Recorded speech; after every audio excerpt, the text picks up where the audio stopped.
Good evening student. Dhananjay IAS academy के YouTube platform पर आप सभी का स्वागत है। तो हम लोग उपस्थित हैं शाम 6 बजे विज्ञान के प्रश्नों के साथ। तो आपको पता है कि आपका एग्जाम जो है जनवरी में शुरू होने वाला है एईडीओ का। तो एईडीओ में आपसे 100 में से 30 क्वेश्चन होंगे साइंस के। तो उस साइंस के प्रश्नों को आप सॉल्व करेंगे। इसके लिए आपको हाल फिलहाल में जो भी एग्जाम हुए हैं सभी के पीवाईक्यू को अगर हम लोग देख लेंगे तो चीजें थोड़ी आसान होने की उम्मीद रहेगी। तो इसी श्रृंखला में हम लोग यानी किसी न किसी पीवाईक्यू एग्जाम का हम लोग करते हैं। तो चलिए आज भी हम लोग किसी एक एग्जाम के साथ आज उपस्थित हैं। तो आज हम लोग बिना सेशन को लेट किए सेशन की शुरुआत करते हैं। साथ में ये भी बात ध्यान रखना है कि जो भी बच्चे सेशन के साथ नए जुड़ेंगे आज वो सेशन को लाइक शेयर जरूर करेंगे।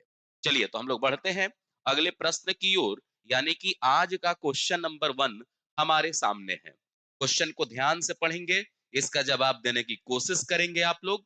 अगर जवाब नहीं दे पाए तो कोई बात नहीं, कोशिश किया आपने, यही काफी है। तो चलिए आज का प्रश्न पहला है, निम्नलिखित में से कौन सा कण उप परमाणविक कण है? यानी कि कौन सा सब एटॉमिक पार्टिकल है? ये बातें हम लोगों से पूछी जा रही है। तो जो अगर हम लोग बात करते हैं कि सब एटॉमिक पार्टिकल्स होते क्या हैं, तो जब हम लोग बात करते हैं कि एटम के 3 फंडामेंटल पार्टिकल्स होते हैं, इलेक्ट्रॉन, प्रोटॉन, न्यूट्रॉन। तो ये फंडामेंटल पार्टिकल शुरू में थे, बाद में जैसे ही हम लोगों ने खोज किया, पॉजिट्रॉन का खोज किया, न्यूट्रिनो का खोज किया, मेसोन का खोज किया, म्यूऑन का खोज किया, तो ये सबको एक साथ हम लोग बोलते हैं सब एटॉमिक पार्टिकल। तो यानी अगर हम लोग बात करते हैं कि सब एटॉमिक पार्टिकल्स कौन कौन से हैं, तो बोलेंगे इलेक्ट्रॉन है, प्रोटॉन है, न्यूट्रॉन है, पॉजिट्रॉन है, मेसॉन है, म्यूऑन है। ये सभी के सभी क्या है? सब एटॉमिक पार्टिकल्स है। अब जब हम लोग बात करते हैं सब एटॉमिक पार्टिकल्स का, तो जैसे इलेक्ट्रॉन की बात करते हैं तो इलेक्ट्रॉन पर निगेटिव चार्ज रहता है, प्रोटॉन पर पॉजिटिव चार्ज रहता है, और न्यूट्रॉन पर कोई चार्ज नहीं रहता। इस पर कोई चार्ज नहीं होता है। म्यूऑन जो है ये अनस्टेबल पार्टिकल्स होता है। ये कभी पॉजिटिव कभी निगेटिव। ध्यान रखना है कि ये कॉस्मिक रेडिएशन में, कॉस्मिक विकिरण में पाया जाता है। कॉस्मिक यानी ब्रह्मांडीय किरणों में। तो यानी यहाँ पे हम लोग देख रहे हैं, अगर हम लोग बात करें तो ऑप्शन 1, 2, 3, 4 सभी आंसर होते हुए दिख रहे हैं, जो ऑप्शन नंबर बी के पास हमारा राइट आंसर है। क्लियर? क्लियर बच्चों? चलिए आगे बढ़ते हैं, अगले प्रश्न को देखेंगे, जानेंगे उसके बारे में क्या आंसर होंगे। फोटो 51 किससे संबंधित है? फोटो 51 के बारे में यहाँ पर बातें की जा रही है, और हम लोगों को बताना है कि 4051 का संबंध किससे है। क्या वो सामान्य सर्दी जुकाम के लिए रेस्पॉन्सिबल वायरस है? क्या यह कोविड 19 के लिए उत्तरदायी विषाणु है? क्लियर? फिर हम लोगों से पूछा है क्या ये डीएनए मॉलिक्यूल्स की बात हो रही है, या चंद्रमा पर जो क्रेटर है उसके बारे में बात हो रही है। तो आपको पता है कि डीएनए का डबल हेलिक्स मॉडल, डीएनए का डबल हेलिक्स मॉडल या डबल हेलिक्स स्ट्रक्चर जो है 1953 में वाटसन और क्रिक नामक वैज्ञानिक ने दिया था। आपको ये बात पता है? वाटसन और क्रिक नामक वैज्ञानिक।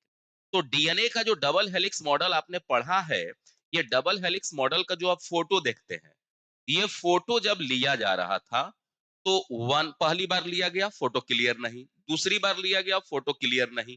जो हम लोग डीएनए के डबल हेलिक्स मॉडल के फोटो को देखते हैं, वो फोटो जो है 51 टाइम, जब यानी 51वां नंबर जो फोटो था वही फोटो है। इसलिए उसको फोटो 51 के नाम से हम लोग जानते हैं, डीएनए के डबल हेलिक्स मॉडल का जो फोटो है। यानी इसका संबंध किससे होगा? तो डीएनए के मॉलिक्यूल से संबंधित होगा। क्लियर? अब ये पूछ दे एग्जाम में कि डीएनए के खोजकर्ता कौन है, तो डीएनए के खोजकर्ता जो है, ये डीएनए और आरएनए दोनों की खोज जो है 1869 में न्यूक्लिक एसिड के रूप में हुआ था, और इसको खोजने वाले व्यक्ति जो थे, इनका नाम फ्रेडरिक मिसेर है। क्या नाम है इनका? फ्रेडरिक मिसेर। क्लियर? चलिए आगे बढ़ते हैं। निम्नलिखित में से कौन सा परमाणु घड़ी के कार्य के सिद्धांत का सटीक वर्णन करता है? एटॉमिक घड़ी की बात हो रही है। एटॉमिक घड़ी वैसी घड़ियां होती है जो लगभग लाखों करोड़ों साल बाद फेल करती है, 1 सेकंड स्लो हो जाती है। नहीं तो ऐसे हम लोग नॉर्मल घड़ी जो यूज करते हैं, ये देखते हैं कि बैटरी खत्म तो फेल हो गई। तो एटॉमिक घड़ियां जो है इसका प्रयोग हम लोग करते हैं किसमें? अंतरिक्ष के लिए। अंतरिक्ष में अब हम लोगों को मून मिशन चाहिए या अंतरिक्ष में कोई यान है, उसका रियल टाइम डेटा चाहिए हम लोगों को, तो वहां पे एटॉमिक वॉच का यूज करते हैं। तो पूछ रहा है क्या एक लघु क्वार्ट्ज क्रिस्टल का कंपन होता है? तो ये जो होते हैं ना, नॉर्मल जो वॉच होते हैं, नॉर्मल जो क्वार्ट्ज वॉच होते हैं, उनमें प्रयोग किया जाता है इसको, ठीक है? ये होते हैं सिलिकॉन डाइऑक्साइड, ठीक ना? सिलिकॉन SiO2 सिलिकॉन डाइऑक्साइड होते हैं। बीपीएससी का एक क्वेश्चन भी है। आगे इसका आंसर क्या होगा कि सीजियम 133 या रुबिडियम परमाणु के अनुनादी आवृत्ति से, यानी सीजियम वाली जो घड़ी है, सीजियम घड़ी जो है भारत सरकार के पास भी है, इसरो के पास है। तो सीजियम वाली घड़ी जो होती है, वो परमाणु घड़ी हम लोग यूज करते हैं। हम लोग क्या, पूरी दुनिया में यूज होता है। चलिए, अब मानव शरीर की किस कोशिका में केंद्रक नहीं होता? हम लोग अगर बात करें तो जनरली जो कोशिकाएं होती है, कोशिकाओं की अगर हम लोग बात करें, तो कोशिका आप जानते हैं कि कोशिका एक तो है प्रोकैरियोटिक, और दूसरी जो कोशिका होती है उसे हम लोग कहते हैं यूकैरियोटिक। तो जो प्रोकैरियोटिक सेल होते हैं, इनके पास तो डिफाइंड न्यूक्लियस होता नहीं, इसलिए हम लोग कहते हैं कि इनके पास न्यूक्लियस नहीं है। बट यूकैरियोटिक कोशिकाओं के पास डिफाइंड न्यूक्लियस होते हैं। तो यहाँ पे बोल रहे हैं कि क्या जो मनुष्य में जो कोशिकाएं हैं, उसमें किसके पास न्यूक्लियस नहीं होता है? यानी न्यूक्लियस लेस सेल के बारे में बताना है। तो जो मस्कुलर सेल है, पेशी कोशिकाएं हैं, इनके पास न्यूक्लियस उपस्थित होता है। यहाँ पे है, यहाँ पर वक्षाणु कोशिका। ये जो वक्षाणु कोशिका होते हैं, ये जनरली डब्ल्यूबीसी के ही टाइप हैं। डब्ल्यूबीसी में ही जिसको हम लोग मोनोसाइट कहते हैं। ये सब क्या है, फाइगोसाइटिक सेल के एग्जाम्पल है। या जो लीवर में पाया जाता है जिसे कूफर सेल कहते हैं, वो भी फाइगोसाइटिक सेल का एग्जाम्पल है। या जो स्प्लीन में पाया जाता है माइक्रोफेगीज सेल, ये सब भी फाइगोसाइटिक सेल के एग्जाम्पल होते हैं। तो इनके पास भी न्यूक्लियस होता है। अब जो मनुष्यों की आरबीसी होती है, लाल रक्त कोशिका होती है, इसके पास न्यूक्लियस नहीं होता है। इसके पास न्यूक्लियस नहीं होता है। तो मनुष्य के न्यूक्लियस कहाँ नहीं होते? तो आरबीसी में नहीं होते। मनुष्य के पास जो प्लेटलेट्स है, इसमें भी नहीं होते। मनुष्य के पास दो कोशिकाएं हैं जिनको आप ध्यान रखेंगे, एग्जाम में आपके लिए मदद करेंगे कि हमारे पास जो सेल है कौन कौन सा। तो एक सेल है जिसे आरबीसी कहेंगे, दूसरा जिसे प्लेटलेट्स कहेंगे, तीसरा अगर कहने की बात हो तो जो आंखों में जो लेंस में पाए जाने वाले फाइबर सेल है, lens, fiber cell of eye lens, उनमें भी न्यूक्लियस नहीं होता। तो एक बात तो आपको यह ध्यान रखना होगा कि मनुष्य के पास कौन कौन सी कोशिकाएं हैं जिसके पास न्यूक्लियस नहीं। तो एक जवाब आपका हुआ कि मानव आंख का जो फाइबर सेल है लेंस में वो, दूसरा कि आरबीसी, तीसरा प्लेटलेट्स। कम से कम ये तीन चीजों को याद रखेंगे कि इनके पास न्यूक्लियस नहीं होता। मनुष्यों के या मैमल्स कोई भी है, तो मैमल्स के जो आरबीसी होते हैं वो डीन्यूक्लिएटेड होते हैं, उनमें न्यूक्लियस नहीं होता। एक्सेप्शन है स्तनधारियों में, मैमल्स में, जिसे आप जानते हैं ऊंट और लामा। कैमल और लामा दो ऐसे मैमल्स हैं जिनके आरबीसी में न्यूक्लियस होता है। तो इन बातों को भी आपको ध्यान रखना चाहिए। आगे है, हम लोगों से कहा जा रहा है कि प्लास्टिक के उपयोग के परिणाम स्वरूप अनेक पर्यावरण संबंधी समस्याएं हुई है। आप जानते हैं कि प्लास्टिक बोले तो पॉलीमर, तो पॉलीमर की शुरुआत होती है उपयोग करने का 1930 के आसपास। 1930 से हम लोग 2030 तक आने वाले हैं, इसमें भी अभी 5 साल समय है। यानी हम लोग कह सकते हैं कि 95 साल में हम लोगों ने प्लास्टिक से ऐसा उम्मीद नहीं किया था। 1930 में लोगों ने कभी सोचा नहीं होगा कि प्लास्टिक हमारे जीवन को इस तरह से प्रभावित करेगा, जिस तरह से हमें प्रभावित करता हुआ दिख रहा है। शुरुआत में लोगों को इसका कोई आइडिया नहीं होगा। आज के डेट में यह कहा जा सकता है कि मनुष्य जहां तक नहीं पहुंचा है, वहां तक प्लास्टिक पहुंच चुका है। मनुष्य जब पहुंचता है अंटार्कटिका, यानी पोल्स पे। तो मनुष्य को लगता है कि हम पहली बार पोल्स पर आए हैं, लेकिन जब वहां के बर्फ को लेकर के पिघलाया गया तो उसमें भी प्लास्टिक के माइक्रो पार्टिकल्स पाए गए। समुद्र की गहराइयों में माइक्रो प्लास्टिक पाए गए। तो ये प्लास्टिक क्या है, हर जगह है। तो यहाँ पे पूछ रहा है हम लोगों से कि इसके लिए कौन सा कथन सही है कि प्लास्टिक जो है वो पर्यावरणीय समस्याओं को उत्पन्न किया है। क्या बोल रहा है कि वो मनुष्यों के लिए हानि रहित है? प्लास्टिक मनुष्य के लिए हानि रहित का मतलब कि कोई नुकसानदायक ही नहीं है हमारे लिए। बट आप जानते हैं कि जब हम प्लास्टिक को जलाते हैं तो इससे जो धुआं निकलता है वो भी कैंसर का कारण है। जब हम किसी प्लास्टिक में गर्म खाना को रखते हैं तो उससे प्लास्टिक के पार्टिकल्स हमारे बॉडी में जाते हैं, जो हमारे सेल के क्रियाकलापों को, उनके मेटाबॉलिक प्रोसेस को डैमेज करते हैं और कैंसर जैसी बीमारियों को उत्पन्न करते हैं। एक रिसर्च के अनुसार एक क्रेडिट कार्ड 5 ग्राम का होता है, उतना प्लास्टिक हम लोग हर दिन खा रहे हैं, जाने अनजाने में। तो ये मनुष्यों के लिए हानिकारक है, हानि रहित नहीं, हानिकारक है। तो ये स्टेटमेंट गलत। उनमें कोई भी जैव रासायनिक संश्लेषण क्रियाकलाप नहीं होते। ऐसा नहीं है कि हम लोग कह सकते हैं कि प्लास्टिक पर कोई जैव रासायनिक क्रिया ही नहीं होती, बल्कि प्लास्टिक के ऐसे कॉम्प्लेक्स स्ट्रक्चर होते हैं कि पृथ्वी पर सामान्यतः ऐसा कोई माइक्रो ऑर्गेनिज्म नहीं है, ऐसा सूक्ष्म जीव नहीं है जो उसके केमिकल बॉन्ड को डायरेक्ट तोड़ दे। हालांकि आपने पढ़ा होगा नया समाचारों में हाल फिलहाल में कि जो अमेजन के जंगल है वहां पे प्लास्टिक खाने वाले फंगस पाए गए हैं। तो यानी बहुत अधिक नहीं, लेकिन बहुत कम तो उनमें जैव रासायनिक क्रियाकलाप तो होते हैं, बल्कि बोल रहे हैं कोई भी नहीं। तो ये कह सकते हैं कि 100% नहीं कह सकते कि नहीं होता, इसलिए ये गलत है। वे जल और भोजन में मिश्रित नहीं होते। जल और भोजन, हम प्लास्टिक के बोतल में पानी पी रहे हैं तो उसमें मिक्स हो रहे हैं, तो यानी ये मिक्स होते हैं, नहीं की कोई सवाल नहीं है।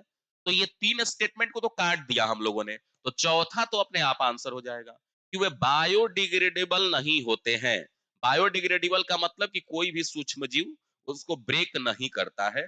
ये बात तो सही है। क्लियर? इसी के कारण प्लास्टिक हमारे लिए नुकसानदायक। अगला क्वेश्चन है हमारे सामने बच्चों की प्लांट और एनिमल कोशिकाओं में पाए जाने वाले सूक्ष्म पिंडों में क्या पाए जाते हैं। यानी बोल रहे हैं यहाँ पे कि प्लांट है, एनिमल है, ठीक है, इनके पास जो माइक्रो बॉडी है, सूक्ष्म जीव है, उनमें कौन सा ऐसा बात है जो सब में कॉमन है। क्या वो खंडित झिल्लियां, मतलब इनके कोशिका झिल्ली जो होते हैं, क्या वो बिखरे बिखरे होते हैं? तो कोशिका झिल्ली जहां भी होगा तो कंप्लीट होगा, खंडित थोड़ी ना होगा। बोल रहा है कि उनका अवशिष्ट उपापचय यानी मेटाबोलाइट जो है उनका होगा। फिर ये पूछ रहा है, फिर बोल रहा है कि उनके अंदर क्या एसिडिक फ्लूइड होगा। तो एसिडिक फ्लूइड कह नहीं सकते। अब मेटाबॉलिक प्रोसेस तो होगा, लेकिन इस मेटाबॉलिक प्रोसेस के लिए जरूरी कौन है? एंजाइम। तो राइट आंसर इस प्रश्न का क्या हो जाएगा? ऑप्शन बी, एंजाइम हो जाएगा। अगला क्वेश्चन है कि हमारे लार और आंसू में, कितना शानदार प्रश्न है, कि हमारा जो सलाइवा है, और जो आंसू है, तो यानी आंसू और सलाइवा में ऐसा कौन सा प्रतिजीवाणुक एंजाइम पाया जाता है। यानी एक लाइन में हम लोगों से पूछ रहा है कि आंसू और लार में कौन सा एंजाइम कॉमन है जो एंटीबैक्टीरियल होता है, जो जीवाणुओं को मारने में सक्षम होता है। उसके बारे में हम लोगों को यहाँ पर बताना है। क्या वो राइबोजाइम है? क्या वो लाइपेज है? लाइपेज याद रखेंगे कि यह फैट के डाइजेशन के लिए रिस्पॉन्सिबल होता है। किसका डाइजेशन करता है? वसा का। कि क्लियर? लाइसोजाइम आंसू में और लार में पाया जाने वाला एंजाइम होता है जो एंटीबैक्टीरियल होता है। इसलिए जब हम लोग खाना खाते हैं तो खाना जब हमारे बकल कैविटी में पहुंचा तो जब दांतों से हम लोग भोजन को चबाते हैं तो हमारे सलाइवरी ग्लैंड से सलाइवा निकलता है, जिसमें लाइसोजाइम, टाइलिन जिसे हम आइलेज भी कहते हैं, इलेक्ट्रोलाइट निकलते हैं। तो ये लाइसोजाइम क्या करता है कि कुछ बैक्टीरिया वगैरह है उनको मारने का काम करता है। आंखों से जब आंसू भी निकलते हैं, आंसू हमेशा निकलता है जिससे आंखें हमारी मुलायम रहती है और आंखों में किसी तरह का संक्रमण भी सामान्यतः नहीं हो, ये इसी के कारण। तो आंसर क्या हो जाएगा बच्चों? लाइसोजाइम इस प्रश्न का बेस्ट आंसर हो जाएगा। क्लियर? चलिए, अगला प्रश्न हम लोगों से पूछा जा रहा है, ध्यान से देखेंगे इसको, कि सब्जियों का कौन सा समूह किसी पौधे का भूमिगत तना या रूपांतरित तना है, यानी मॉडिफिकेशन ऑफ स्टेम, यानी रूपांतरित तना हम लोग खाते हैं। ये पूरा ग्रुप बताना है कि इसमें से कौन। तो आलू जो है ये रूपांतरित तना तो होता है, ये बात सही है। अब टिंडा जो है ये रूट होता है, टिंडा जो है रूट है। और ये जो है फल फूल है, ठीक है ना, फूल है। अब यहाँ पे गाजर क्या है, रूट है, जड़ है। क्लियर? यहाँ पे सलजम क्या है, रूट है। तो बोल रहा है मॉडिफाइड तना होना चाहिए। तो तना कौन है, आलू है, प्याज है, लहसुन है। ये हो जाएगा ऑप्शन नंबर सी इस प्रश्न का सही आंसर। बड़ा अच्छा प्रश्न है ये, अच्छे प्रश्नों में इसको काउंट किया जाएगा बच्चों। क्लियर? बोलो यस और नो, कुछ तो बोलोगे, आंसर करो।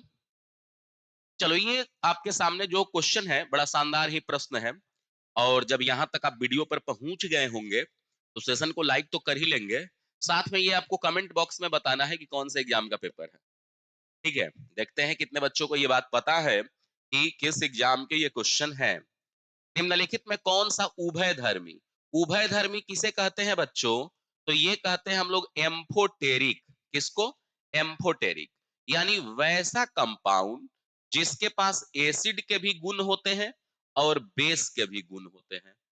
यानी एसिड जब आएगा तो उसके सामने बेस जैसा व्यवहार करेंगे, अब बेस आएगा तो उसके सामने एसिड जैसा व्यवहार करेंगे। तो उसी को हम लोग एम्फोटेरिक ऑक्साइड कहते हैं। तो आप जानते हैं, क्या जानते हैं, ये हमें नहीं पता, कि जो मेटल के ऑक्साइड होते हैं ये क्षारीय नेचर को, बेसिक नेचर को शो करते हैं। और जो नॉन मेटल के ऑक्साइड होते हैं, जो नॉन मेटल के ऑक्साइड होते हैं ये एसिडिक नेचर को शो करते हैं। लेकिन मेटल में एक्सेप्शन है कि एल्युमिनियम और जिंक के जो ऑक्साइड होते हैं यह एम्फोटेरिक नेचर को शो करते हैं। कौन कौन? एल्युमिनियम और जिंक। तो एल्युमिनियम है हमारे पास, जिंक नहीं है, तो यहाँ पे एल्युमिनियम आंसर हो जाएगा। बाकी ये कैसा nature, basic, basic. Phosphorus non metal ना, तो ये कैसा हो जाएगा, एसिडिक नेचर। क्लियर? बोलो। चलो कोई बात नहीं, अगले प्रश्न का आंसर करेंगे हम लोग। क्या आंसर होगा, ध्यान से इस प्रश्न का आंसर करेंगे। कहा जा रहा हम लोगों से कि ब्यूटेन, पेंटेन, हेक्सेन, साइक्लोहेक्सेन का ऑक्टेन का सही क्रम क्या है। ऑक्टेन का सही क्रम, ऑक्टेन नंबर की बात हो रही है, ऑक्टेन संख्या। तो आपको ये बात जानना चाहिए कि जिसे आप ऑक्टेन नंबर कहते हैं, ये ऑक्टेन नंबर जो है ये बताता है क्या, तो कहेंगे ये क्वालिटी ऑफ पेट्रोलियम, पेट्रोलियम के क्वालिटी को मेजर करने के लिए जो हमारे पास स्केल है, नंबर है, वो ऑक्टेन नंबर है। ऑक्टेन नंबर का वैल्यू अगर हाई आता है, ऑक्टेन नंबर का वैल्यू या तो हाई आएगा या तो लो आएगा। तो ऑक्टेन नंबर का वैल्यू अगर हाई है तो फ्यूल्स की क्वालिटी भी हाई है। ऑक्टेन नंबर का वैल्यू लो है तो फ्यूल्स की क्वालिटी भी लो है। अब यहाँ पे है, ब्यूटेन का जो ऑक्टेन नंबर होता है 94 होता है। क्लियर? साइक्लोहेक्सेन का 82 के आसपास होता है। जो हेक्सेन है इसका लगभग 20-25 के आसपास आता है। तो ये तो आपको एक बात समझ में आ गई कि सबसे अधिक किसका होता है, तो ब्यूटेन का। यानी ये तो ऑप्शन नहीं होगा। ब्यूटेन के बाद किसका है, तो साइक्लोहेक्सेन का। तो ये तो आंसर होंगे नहीं, तो आंसर आपका सी हो जाएगा। क्लियर? ऑप्शन क्या हो जाएगा बच्चों, सी इस प्रश्न का आप उत्तर दे सकते हैं। क्लियर? तो पेंटेन का याद रखेंगे 62 के आसपास है और हेक्सेन का 25 के आसपास है। क्लियर? ब्यूटेन का सबसे अधिक है, ब्यूटेन का सबसे अधिक है। अगला प्रश्न देखेंगे, निम्नलिखित में से कौन सा हाइड्रोक्लोरिक एसिड के साथ मैग्नीशियम, एल्युमिनियम, जिंक और आयरन की अभिक्रियाशीलता का सही क्रम को दर्शाता है। अभिक्रियाशीलता के सही क्रम को, तो आप जानते हैं कि जो रिएक्टिव मेटल होते हैं, जो सक्रिय धातुएं होती है, वो एसिड के साथ तुरंत रिएक्शन करती है। तो ये आपके पास है धातुओं की सक्रियता श्रेणी, ऊपर की ओर बढ़ते क्रम में, नीचे की ओर घटते क्रम में। क्लियर? तो यहां पे आपसे दिया गया है दोस्त क्या? पोटेशियम, जो कि आपके ऑप्शन में नहीं है। सोडियम, जो कि आपके ऑप्शन में नहीं। लिथियम आपके ऑप्शन में नहीं। बेरियम आपके ऑप्शन में नहीं। स्ट्रोंसियम आपके ऑप्शन में नहीं। कैल्शियम ऑप्शन में नहीं। ऑप्शन कहां से? मैग्नीशियम। मैग्नीशियम सबसे अधिक रिएक्टिव होगा HCl के प्रति। मैग्नीशियम के बाद एल्युमिनियम आपके ऑप्शन में है, तो एल्युमिनियम। एल्युमिनियम के बाद है मैग्नीज, जो कि आपके ऑप्शन में नहीं है। जिंक इसके बाद है, जिंक। और जिंक के बाद लास्टली अब फाइनली क्या बचेगा? आयरन, लोहा। तो ये जो है अम्ल के साथ अभिक्रियाशीलता श्रेणी अधिक से कम की ओर है। तो ऐसा देखेंगे कहां है? मैग्नीशियम दो में है, यानी ये और ये आंसर होंगे नहीं। तो मैग्नीशियम के बाद एल्युमिनियम, एल्युमिनियम के बाद जिंक, यानी ऑप्शन नंबर ए के पास है। क्लियर? समझे बात को? बोलो। चलो आगे बढ़ो। आगे बोल रहा है कि मिथेनॉल, मिथेनॉल यानी कि जिसे आप कहते हैं CH3OH, methyl alcohol. Methanol toxic होता है क्योंकि आपने पढ़ा होगा न्यूज में कि बिहार में जहरीली शराब पीने से लोगों की मौत हो जाती है।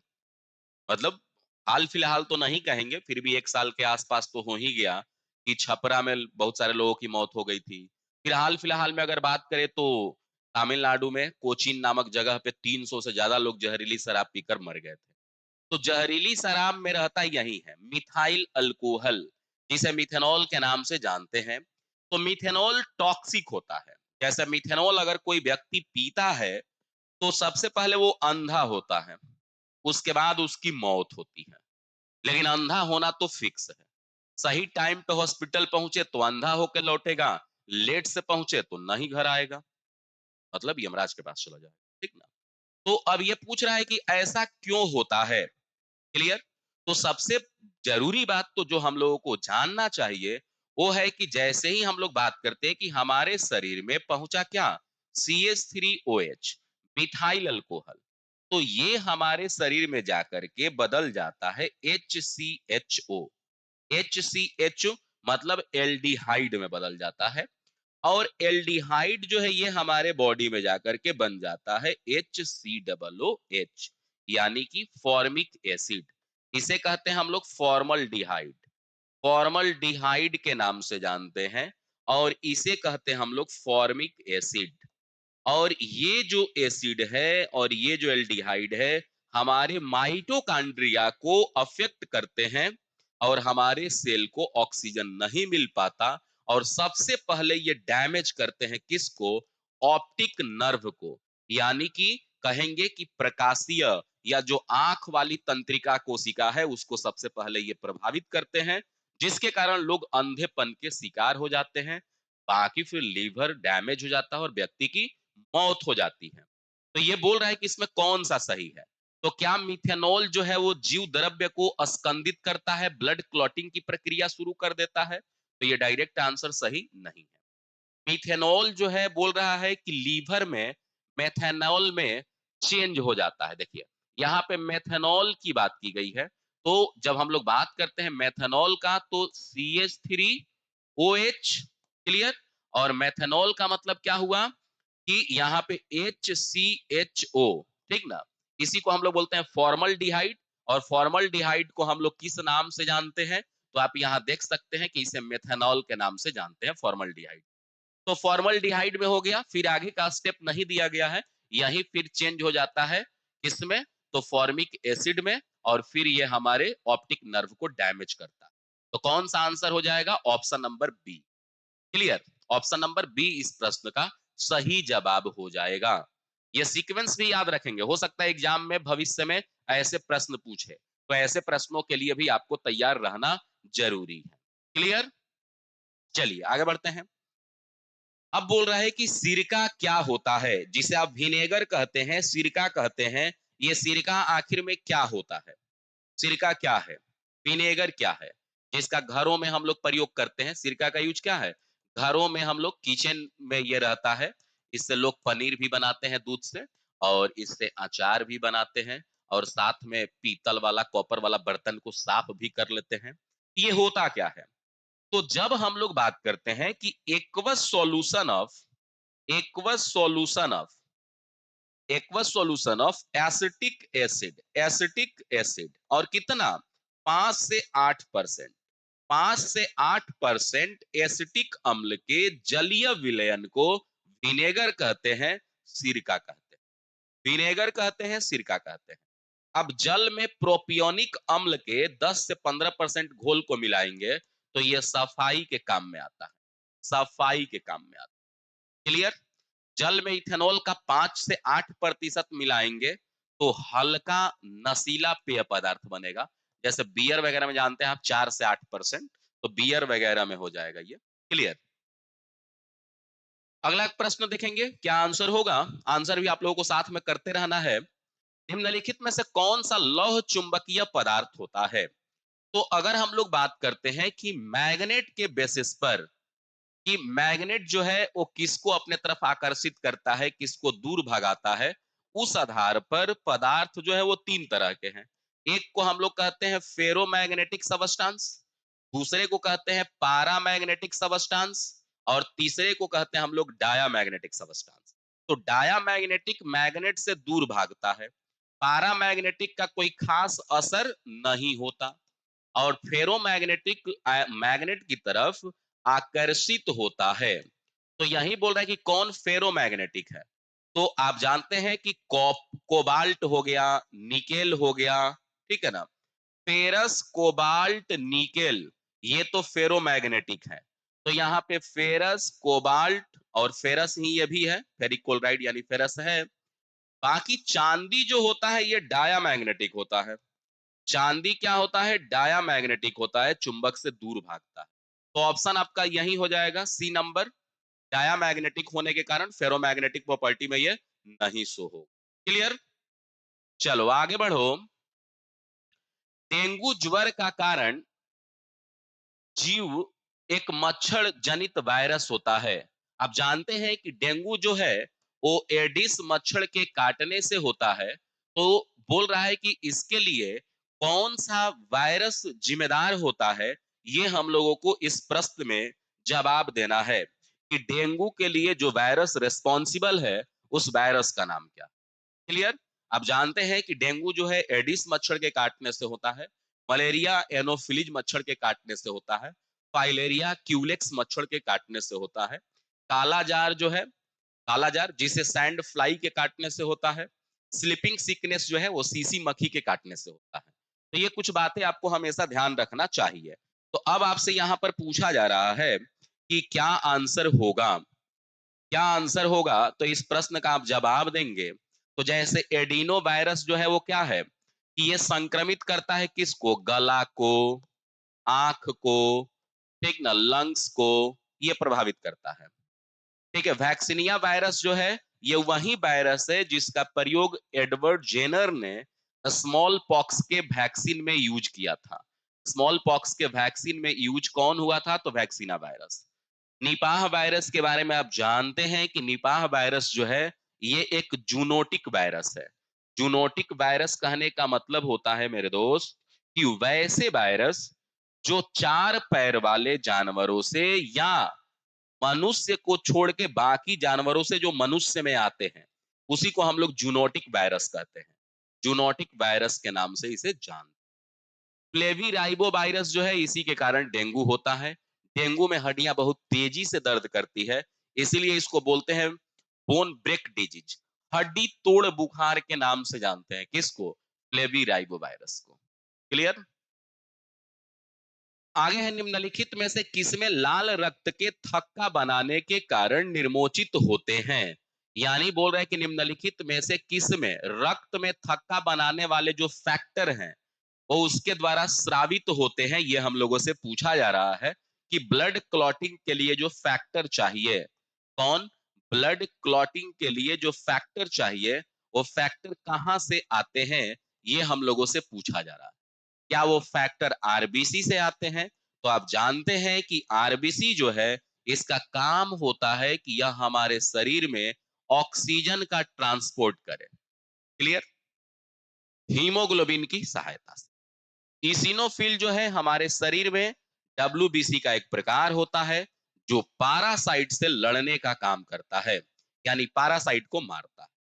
प्लेटलेट्स आप जानते हैं कि प्लेटलेट्स जो है, ये ब्लड क्लॉटिंग के लिए रेस्पॉन्सिबल होता है, तो यही वो फैक्टर रिलीज करता है। तो ऑप्शन सी आंसर हो जाए। मोनोसाइट जो है, ये लार्जेस्ट फाइगोसाइटिक सेल होता है।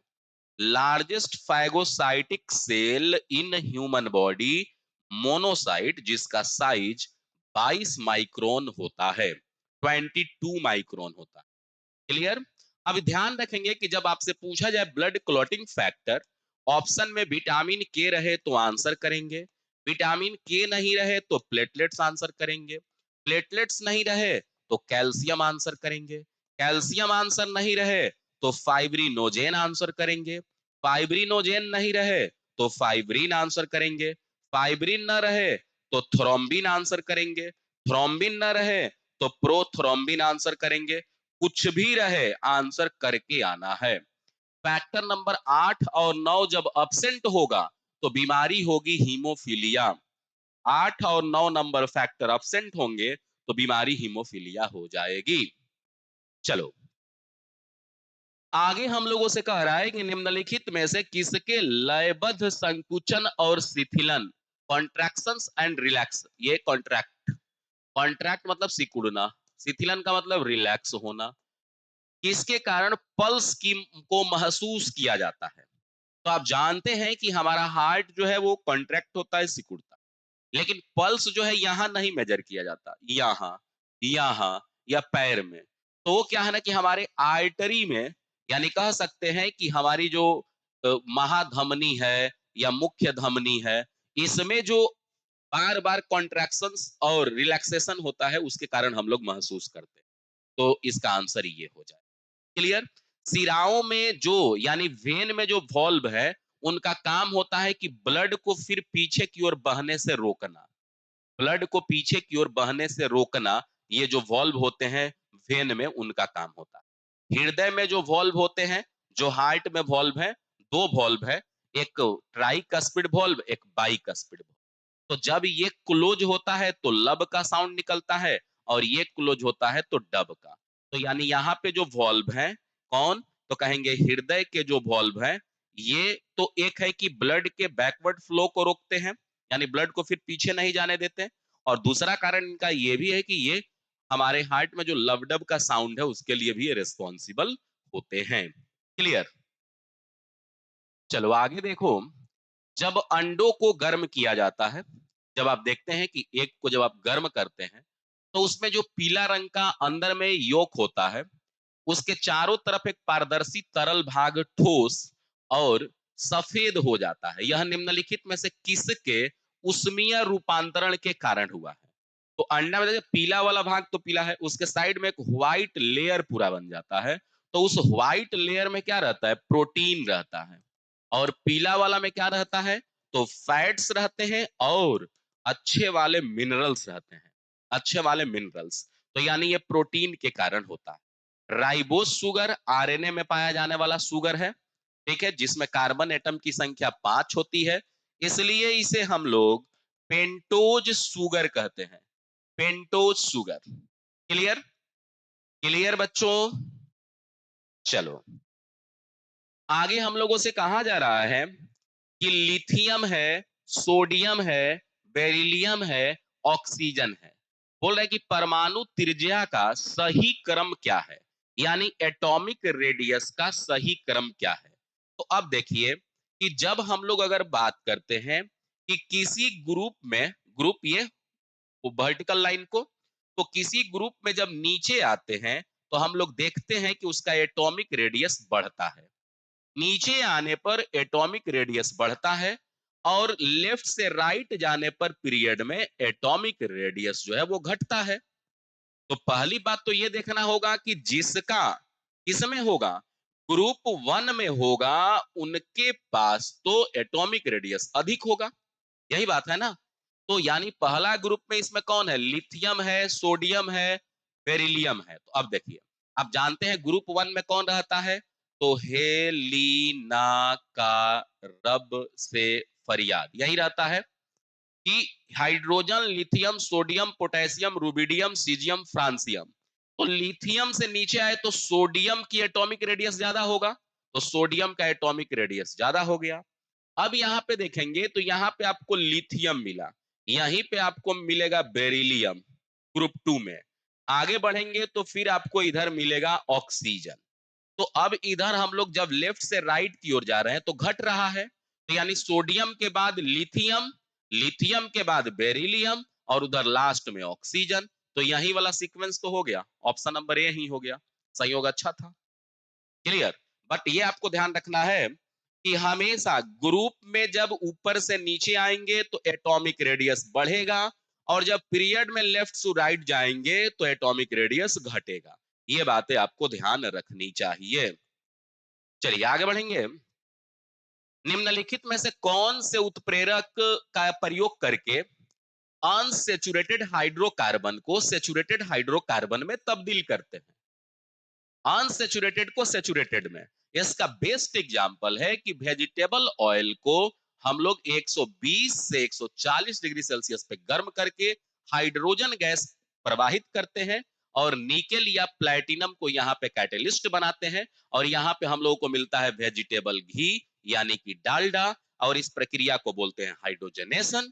तो ये दोनों के दोनों बातें यहाँ पे दिख रही है। तो right answer option number D हो जाएगा, दिए गए प्रश्न का आंसर ये होगा।